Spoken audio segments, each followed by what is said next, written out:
A Companhia Siderúrgica do Atlântico começou a funcionar na zona oeste do Rio de Janeiro há 4 anos. Desde então, moradores denunciam problemas ambientais na região. Um relatório da Fundação Oswaldo Cruz denuncia o impacto causado pela produção da empresa na saúde das pessoas. O documento deve ser entregue ao Ministério Público. A poeira que Dona Sueli encontra na varanda da casa não é por falta de limpeza. Ela diz que lava o local todos os dias e mesmo assim o incômodo reaparece e traz consequências para a saúde. Rinite alérgica, muita dor de cabeça, ardência nos olhos, os olhos inflamados. O problema, segundo Dona Sueli, começou há 4 anos, com a instalação da Companhia Siderúrgica do Atlântico perto da casa onde mora, em Santa Cruz, na zona oeste do Rio. Em 2010, a siderúrgica foi responsável pelo fenômeno conhecido como chuva de prata, a emissão de partículas de ferro e de grafite, resultantes da produção de aço. O episódio se repetiu em 2012. A empresa chegou a ser multada pela Secretaria Estadual do Ambiente do Rio em 14 milhões de reais e fez um acordo voluntário para reverter o dinheiro da multa em projetos para a comunidade. Desde 2012, há mais de 20 e poucos meses, não há emissão de poeira o pessoal chama de chuva de prata aqui na região.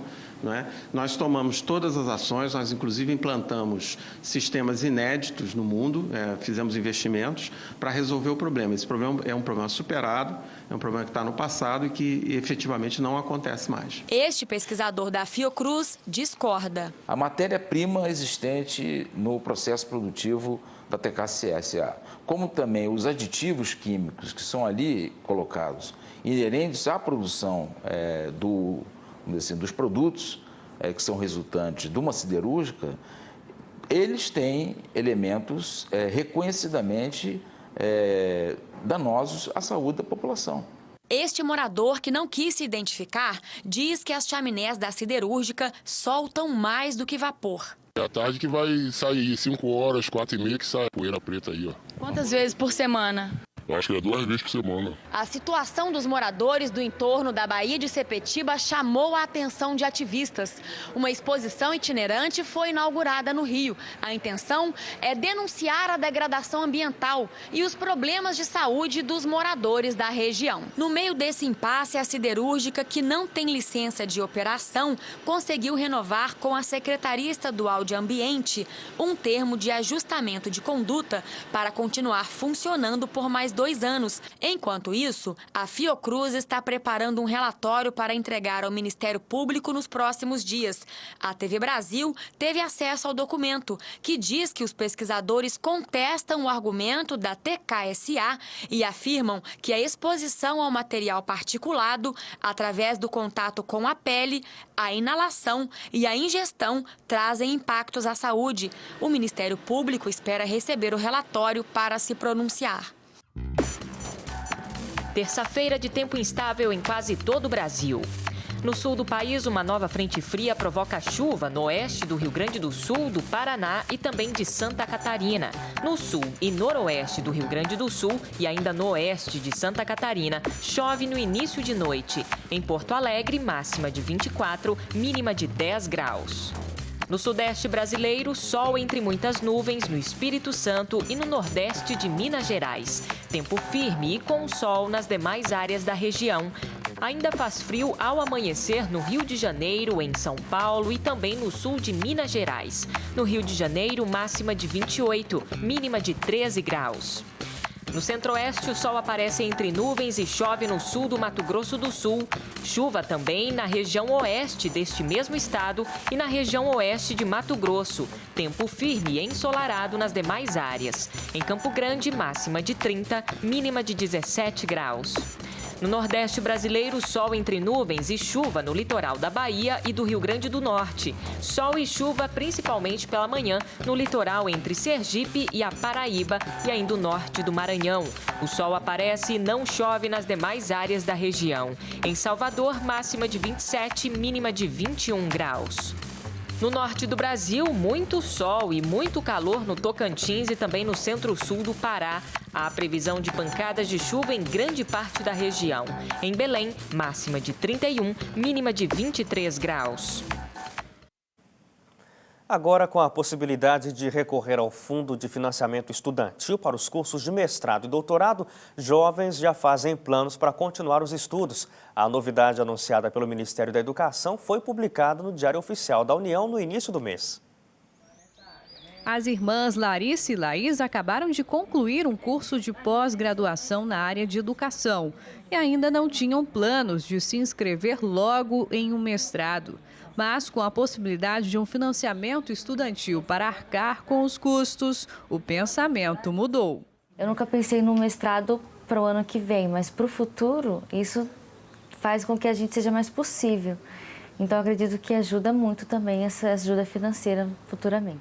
É bom, porque no caso, quando eu for começar a pagar, eu já vou estar no mercado de trabalho um pouco melhor, de repente recebendo um pouco mais, e aí eu vou ter mais condições ainda de pagar aquilo que eu tanto busquei. O Fundo de Financiamento Estudantil, antes disponível apenas para alunos de graduação, agora vale para os cursos de mestrado, doutorado e educação profissional de nível médio. O processo não é válido para cursos de especialização nem de ensino à distância. Na opinião desta coordenadora de recursos humanos, a medida deveria ser ampliada. Claro que o mestrado e o doutorado vão trazer uma inovação para o Brasil, sendo ele necessário para que as empresas tenham bons profissionais, pessoas qualificadas, com habilidades em desenvolvimento. Mas se no futuro nós tivermos também uma pós-graduação MBA dentro desse programa, o Brasil vai sair ganhando muito mais. Segundo o Ministério da Educação, mais de 31 mil estudantes podem ser beneficiados com a abertura de crédito. Este consultor financeiro diz que atualmente apenas 25% da população tem acesso a cursos de graduação e que o país precisaria dobrar essa quantidade a partir de programas de incentivo à educação. Se você for procurar dentro dos cadastros, das inscrições, dos requisitos, dos pré-requisitos, das instituições que são adequadas, dos chamados itens de necessidade, dos valores financeiros, do poder socioeconômico da família, da contemplação, então você nota que ele ainda restringe a uma população. E, exemplo, na graduação, muitos alunos começam a graduação e depois, às vezes, mudam de curso, mudam de faculdade ou então desistem e vão trabalhar já como empreendedores. Mas o especialista vê a ampliação do FIES como um avanço e afirma que esse tipo de financiamento estudantil tem grandes vantagens em relação ao percentual de juros cobrado e ao período de pagamento. Exemplo, nós temos 3,4 ao ano. O prazo para pagamento chega a 4 vezes o tempo do curso. Então, vamos dizer, estudou 3 anos vezes 4, tem 12 anos para quitar a dívida do financiamento. Já no banco, numa entidade privada, numa instituição financeira, as taxas giram em torno de 2% ao mês. Então, multiplicado por 12 meses, você vai ter em torno de 24 e um pouco mais por causa do juros sobre juros. A regulamentação dos direitos dos trabalhadores domésticos não deve vigorar este ano. Questões como o FGTS obrigatório e o adicional noturno só devem ser votados pelo Congresso em 2015. Tema de hoje no quadro É Seu Direito, com José Carlos Cataldi.